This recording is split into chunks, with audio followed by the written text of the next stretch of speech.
Bonsoir à tous. Je reçois ce soir Bruno Benjamin, qui est le président de l'association ouragan.com. Vous l'aurez compris, ce soir, nous parlerons de la saison cyclonique. Nous parlerons aussi, euh, en fait, de tout ce qui va tourner autour de cette saison, puisque très tôt, il a été annoncé une saison cyclonique très dense, très intense, avec Bruno Benjamin, on va dire, qui est passionné sur le sujet. Nous verrons un petit peu ce qu'il en est. Bruno Benjamin, bonsoir et merci d'être avec nous. Bonsoir, Madame Boisset. Voilà donc, avant d'aborder cette question de la saison cyclonique, on peut se dire que hier, alors, les Guadeloupéens étaient attentifs pour savoir ce qui allait réellement se passer. Alors, tempête ou pas, ouragan, enfin, on était très incertain sur ce phénomène qui nous a touchés. On peut dire qu'il nous touche encore. Qui est en train de s'évacuer. On n'a quasiment plus rien, on a quelques petites rafales, une mer un petit peu hachée côté Caraïbes, mais le gros est passé. C'est maintenant les îles du Nord qui sont en train de prendre un petit peu plus de pluie, un petit peu plus de vent, mais pour nous, l'essentiel est déjà passé. Donc c'était un phénomène qui ne suscitait pas forcément qu'on s'en inquiète. Alors, il fallait quand même s'en inquiéter, parce que c'est un phénomène qui aurait dû devenir une tempête tropicale avant de nous affecter. C'est pour ça qu'on a appelé un cyclone potentiel. Ça veut dire que c'est un phénomène qui aurait pu devenir cyclonique en nous atteignant. Donc c'est quelque chose qui est nouveau, qui existe depuis 4 ans. C'est un nouveau type de phénomène. Donc c'est le terme précis, c'est cyclone tropical potentiel. Donc c'est une onde tropicale qui a la possibilité de devenir une tempête tropicale ou une dépression tropicale dans les heures qui suivent. Et c'est ce qui s'est passé, c'est ce qui ne s'est pas passé. Le phénomène ne s'est pas développé. Donc on a eu un petit peu de chance à ce niveau-là. Mais est-ce que quand on entend dépression, onde tropicale, on ne peut pas se dire qu'il y a cette possibilité que le phénomène devienne un cyclone? Alors oui, il y a cette possibilité. La petite subtilité par rapport au cyclone potentiel, c'est qu'on a la possibilité d'établir des alertes, donc mettre des vigilances cycloniques. Donc un phénomène qui n'est pas encore devenu une dépression ou une tempête, on peut déjà établir des prévisions fines et établir des préalertes ou alertes, ou de la nomenclature française, une vigilance jaune ou orange, alors que le phénomène n'est pas encore un cyclone. Si on se souvient bien, ça s'est déjà produit, mais on n'y a pas accordé d'attention. C'était au mois de septembre 2017 pour Maria. Maria est encore une onde tropicale. Nous avons été mis en vigilance jaune cyclone pour une onde tropicale. Et quelques heures après, cette onde tropicale s'est développée en dépression et de dépression en tempête et rapidement est devenue un ouragan de catégorie 5. Donc on a déjà connu ce phénomène-là, mais on n'y avait pas accordé vraiment d'importance. Alors justement, est-ce que le fait de rajouter cyclone potentiel, ben, ça change dans le comportement que les Guadeloupéens doivent avoir, que la population doit avoir? Qu'est-ce que ça change concrètement? Ça veut dire qu'on est sur le point d'avoir quelque chose qui peut devenir dangereux. C'est juste pour attirer notre attention, parce que là, on peut avoir vraiment des vigilances cycloniques.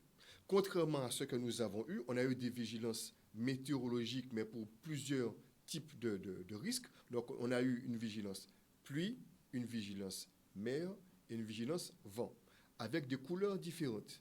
Quand il s'agit d'une vigilance cyclone, c'est les trois réunis, c'est-à-dire qu'on a les trois phénomènes, les trois risques qui sont groupés et qui peuvent être faibles, moyens ou forts. Donc c'est ça la petite subtilité, c'est qu'avec le cyclone potentiel, on a Météo France et la préfecture ont plus de flexibilité pour pouvoir dire on va plus craindre de la pluie et du vent, pas trop la mer, ou alors la mer et la pluie comme on a eu, et pas trop le vent. C'est la petite particularité, ça demande d'être attentif. Il faut écouter les consignes qui sont données parce que ça va entraîner des conséquences dans notre comportement de tous les jours. D'accord. Avant d'arriver sur la saison cyclonique, est-ce qu'on peut dire, Bruno Benjamin, que vous êtes les concurrents de Météo France, ou est-ce qu'on peut dire que vous êtes complémentaires? On va dire complémentaire. On va dire complémentaire tout simplement parce que nous faisons de la vulgarisation, c'est-à-dire qu'on rend accessible à tout le monde des informations scientifiques. Météo France va donner des informations météorologiques avec le vocabulaire normal de la météorologie. Nous, on fait le travail de prendre ce qu'ils disent, de prendre les informations arrivant des États-Unis et on les rend accessibles, compréhensibles pour tous. Alors, est-ce que ça veut dire que les éléments que vous mettez à la portée de la population sont plus fiables? Non, ça veut dire qu'on les rend plus compréhensibles. Plus fiables, non, parce qu'on a les mêmes sources. Si on regarde ce qu'a annoncé le modèle de Météo France il y a 48 heures, c'est exactement ce qui s'est passé. Un phénomène qui passe sur la Dominique avec un peu de vent pour la Guadeloupe, beaucoup plus de pluie pour la Martinique. Et c'est vrai que hier soir, il y a eu une activité orageuse très intense sur la Martinique, chose que nous n'avons pas eue. C'est ce qui était prévu il y a 2 jours. Ensuite, le modèle a évolué, donc on a eu des petites variations. Nous, ce qu'on fait, on prend ces informations-là, on les explique. Météo France va dire, voilà ce qui va se passer. Leur travail, c'est de faire des prévisions. Nous, on ne fait pas de prévisions. Ça, c'est important. Ouragan.com ne fait pas de prévisions. On va dire ce qui peut se passer pour expliquer quel doit être leur comportement par rapport aux différentes possibilités. Et au fur et à mesure qu'on se rapproche le temps, on finit par être plus précis. Dire, voici le risque spécifique qu'on va avoir en Guadeloupe, c'est-à-dire beaucoup plus de pluie, pas vraiment de vent. Alors là, c'est vrai qu'on était sur un phénomène qui était plutôt faible. Donc, il n'était pas nécessaire d'aller vraiment au cœur des choses pour pouvoir donner beaucoup de détails. Si c'est plus de vent sur la basse terre, plus de pluie sur la grande terre, on peut le faire, mais ce n'était pas de circonstance. Donc, on est vraiment complémentaires. On essaie d'apporter le côté explicatif, le côté pédagogique à la météorologie. Vous avez dit, nous avons la même source. Quelle est cette source? Alors, il faut savoir que tout ce qui est information cyclonique dans le bassin est géré exclusivement par le National Hurricane Center. C'est le centre national des ouragans qui se trouve à Miami et c'est le seul centre qui est nommé par l'Organisation mondiale de la météorologie pour pouvoir établir des trajectoires de prévision, des prévisions donc d'intensité pour un phénomène, les baptiser et faire le suivi. Également, c'est eux qui envoient les avions, donc qui ont le budget pour pouvoir faire la surveillance, le suivi et la prévision de tous ces phénomènes. Donc, c'est leur travail. Et il y a également des sources extérieures, américaines, européennes, canadiennes, donc qu'on appelle des modèles numériques. Ce sont des universités en général qui développent ces travaux au niveau informatique pour pouvoir déterminer soit une trajectoire possible, soit une intensité possible, où il y a des modèles beaucoup plus globaux qui font à la fois trajectoire et intensité. Et ce qu'on fait, tout comme d'autres, mais ce qu'on fait, c'est qu'on récupère toutes ces informations et puis on regarde qui a le plus de chances d'être fiable. Et on croise avec les informations du National Hurricane Center de manière à pouvoir donner une information à la population. Alors, c'est vrai qu'on entend souvent les Guadeloupéens dire moi, pas qu'à écouter météo en Guadeloupe, en qu'à garder un long site si ça est passé parce que c'est plus fiable. Alors, que pensez-vous de cela? Et beaucoup, notamment des jeunes, disent, nous, on va suivre le phénomène à partir d'Internet parce que là, nous sommes plus sûrs de ce qui va se passer. Et vous nous dites, nous avons la même source. Alors, tout à fait. En fait, le problème est que chaque personne va faire sa propre hypothèse. Et c'est ce qui peut être dangereux, c'est qu'on peut tomber sur de mauvaises sources sans savoir qu'elles sont mauvaises. Ou se baser sur un modèle qui est généralement erroné ou alarmiste et en tirer des conséquences. Donc, je pense qu'il est plus judicieux de laisser les personnes qui savent le faire, qui ont appris à le faire, donner des explications. Après, il n'est pas du tout interdit que chacun aille voir de lui-même. Au contraire, c'est ça Internet, c'est la possibilité d'aller chercher ces informations. Quand moi j'ai commencé en 1997, 97 oui, sur Internet, j'étais exactement de la même manière. J'avais toutes les sources à ma disposition. La différence, c'est que moi j'ai appris. J'ai pris le temps d'être formé. J'ai été pris en main par plusieurs météorologues qui m'ont envoyé des cours universitaires. Je n'étais pas à l'université américaine, mais je recevais tous leurs cours. Donc, j'ai appris la météorologie tropicale. J'ai appris la météorologie cyclonique.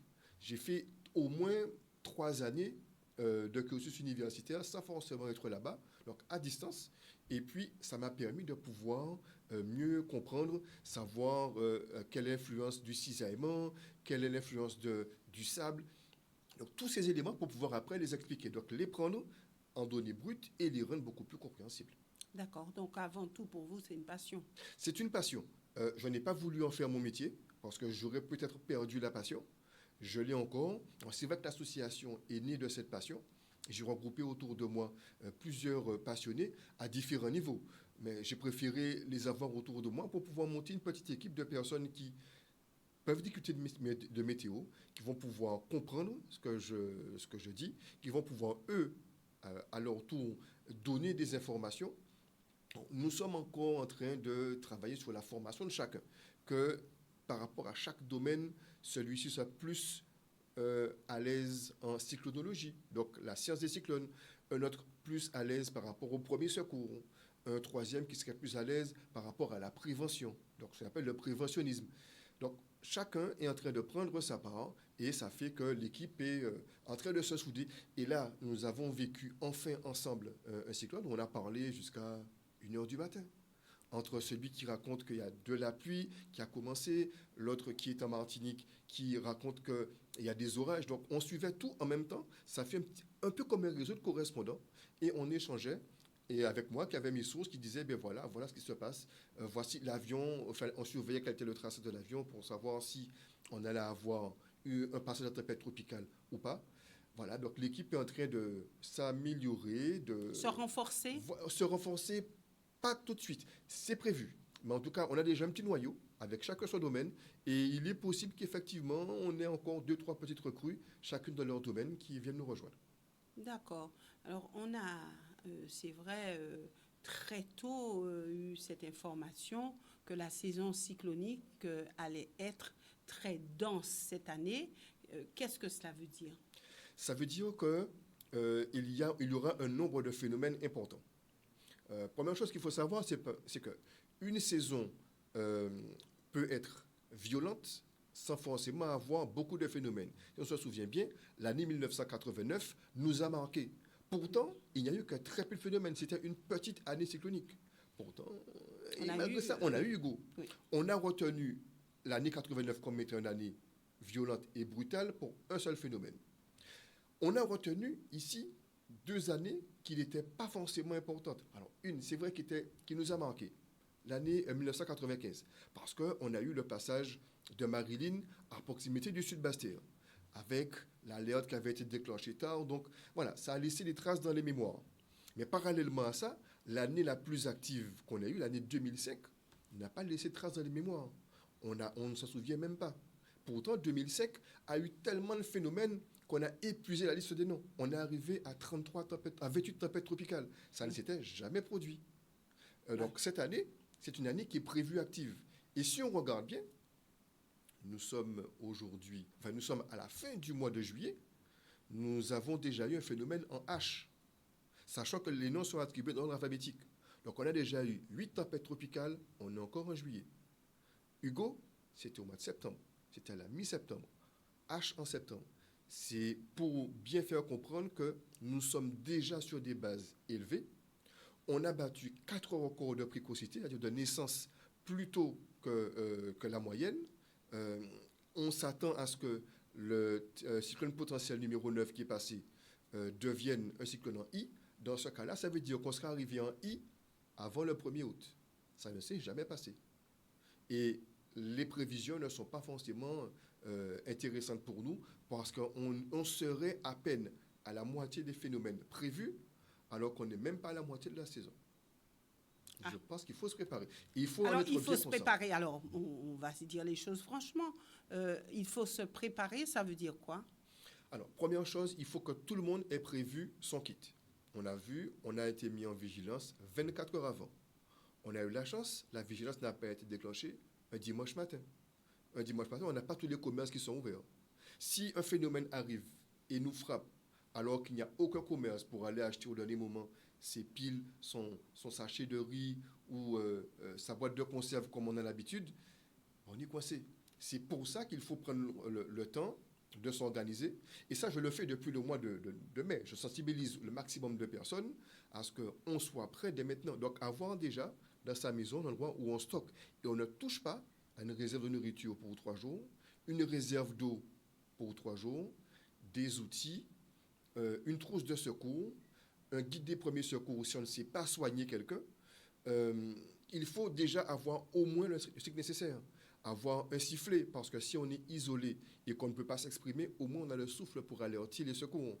Voilà, c'est tous les petits détails comme ça qu'il faut préparer. C'est ce qu'on appelle un plan familial de mise en sécurité. Il faut qu'on le prépare, il faut qu'on s'habitue à préparer son kit pour que... Mais justement, juste avant de poursuivre, mais justement, on a l'impression quand même qu'ici en Guadeloupe, on se dit, ben nous avons déjà vécu des cyclones, ben on sait comment ça se passe, on n'en a pas forcément peur des cyclones. Donc, à la maison, il y a toujours un petit quelque chose, et puis...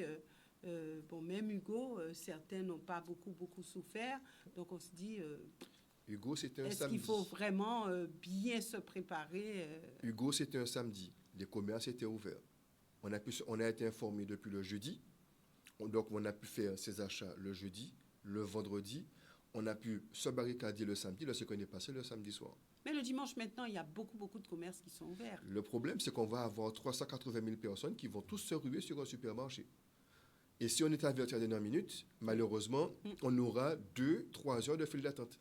Tandis que si on a déjà quelque chose de prêt et qu'on ne laisse qu'à la dernière minute, aller acheter 2-3 baguettes, un sachet de glace pour conserver éventuellement des aliments qui pourraient s'abîmer, ou compléter rapidement par 1 ou 2 boîtes de conserve rapides, rentrer dans une boutique, prendre ce dont on a besoin, vraiment le strict nécessaire, et rentrer chez soi pour se barricader, au moins, c'est du temps qui n'est pas perdu. Donc, on peut prendre le temps actuellement de préparer ses affaires, mettre ses affaires en ordre. Comme ça, quand il y a un cyclone, on prend ses affaires et on est prêt.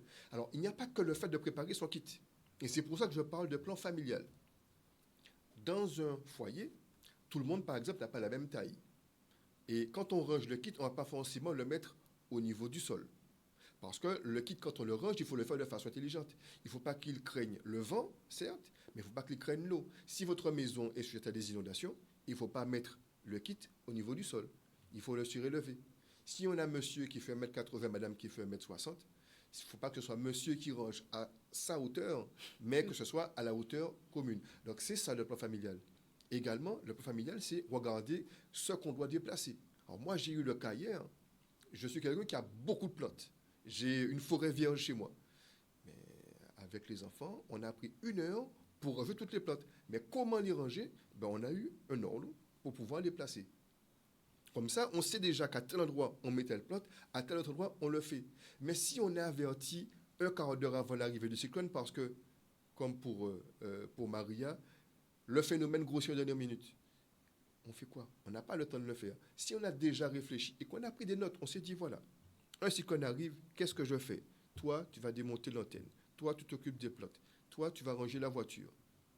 Chaque personne sait quoi faire, est déjà préparée et on met le plan en place. On a gagné au moins une demi-heure. D'accord. C'est ça le plan familial de sécurité. Donc, quand vous dites il faut se préparer, alors bien sûr, j'ai voulu avoir la précision, ça ne veut pas dire préparer les autres, qu'il y a un gros cyclone qui est arrivé. Non, ça veut dire qu'il faut réfléchir à ce qu'on va faire quand l'alerte sera déclenchée. C'est la préparation de son foyer. De la même manière, dans toute cette préparation-là, il faut s'intéresser, par exemple, à la famille. Savoir si mamie est dans une maison qui n'est pas solide, qui va la chercher? Mais est-ce que la personne qui démonte l'antenne... Surtout pas oublier mamie. Voilà. Oui. Si on a des animaux domestiques, qu'est-ce qu'on en fait? Le chien qu'on a pris le temps de nourrir, est-ce qu'on le laisse dehors? On a quand même pris le temps de le soigner, de le nourrir. On a des cochons. Qu'est-ce qu'on en fait? C'est ça, le plan de préparation. Donc, c'est pour ça qu'il faut y réfléchir. Et il faut être dans ce plan de préparation bien longtemps à l'avance. Alors, moi, je recommande que le plan soit réfléchi durant l'année, en dehors de la saison cyclonique, qu'il soit rédigé et qu'à partir du 1er juin, tout le monde sache, OK, voici où est rangé le plan. Si par mégarde, une personne n'est pas dans la famille à ce moment-là, celui qui va chercher mamie ou qui démonte l'antenne, il faut trouver une personne pour pouvoir faire ça. Donc, il faut pouvoir avoir un plan de remplacement. Ça fait partie du plan. Donc, c'est des petites questions qu'il faut se poser. C'est une démarche qu'il faut avoir longtemps à l'avance, de manière à ce qu'on soit vraiment prêt lors de l'arrivée d'un phénomène. De toute façon, nous aurons l'occasion de nous revoir, Bruno Benjamin. et de poursuivre. Et puis, mais avant de mettre un terme à cette émission, vous avez quand même une actualité. Tout à fait. Donc, vous avez la possibilité de le faire. Et puis, nous reviendrons avec vous pour approfondir quand même ce sujet, puisque, comme vous l'avez dit, nous sommes en saison cyclonique et apparemment une saison qui sera très longue. Tout à fait. Alors, 2 événements. Le premier rendez-vous, ça va être ce vendredi, 18h30, place de l'église à Grand-Bourg de Marie-Galante. Je viens enfin à Marie-Galante, j'attendais ça depuis très longtemps. Donc, j'ai l'occasion de pouvoir venir à Marie-Galante pour pouvoir discuter de cette préparation. Donc, j'invite la population marie-galantaise à venir. C'est ouvert à tous. On va juste vous demander... Ça sera où? Ce sera place de l'église. D'accord. À Grand-Bourg. Donc, vous venez avec votre masque. On respecte la distanciation. Et puis, je vais vous expliquer comment être prêt pour un cyclone. Donc, savoir déjà ce qu'est un cyclone et comment on se prépare. Deuxième rendez-vous, similaire, mais cette fois-ci, je reviens sur le continent. Ce sera ce mardi au Palais de la Culture des Abîmes, Palais de la Culture Félix Proto. Donc, mardi, 18h. Et là, par contre, les Abîmiens et les communes avoisinantes sont invités pour pouvoir toujours apprendre à se préparer, qu'on puisse discuter librement. Donc pour poser des questions, voilà. D'accord. Donc pour ceux qui n'ont pas compris ce qu'est un cyclone potentiel, vous pourrez poser la question, comment on fait un kit, qu'est-ce qu'on met dedans, comment on se prépare, comment on fait pour prévoir un cyclone. Mais voilà, ce seront des questions que vous pourrez poser et j'aurai la voix de pouvoir y répondre. D'accord. Alors un rappel rapide des dates, de l'heure, du lieu. Vendredi, 18h30, place de l'église de Grand-Bourg. Et mardi prochain, 18h, au Palais de la Culture, Félix Proto, aux Abîmes. Pour ceux qui ont Internet, est-ce qu'on peut avoir cette information si on a oublié l'heure ou l'endroit? Alors, ce sera présenté sur Twitter et sur Facebook de ouragan.com. Il n'est pas sûr qu'on puisse le communiquer sur notre site. On a mis le site exclusivement pour le téléchargement des documents. Donc, Twitter et Facebook. Et puis, il y a une large communication qui va être faite également par l'intermédiaire de WhatsApp et par Instagram. D'accord.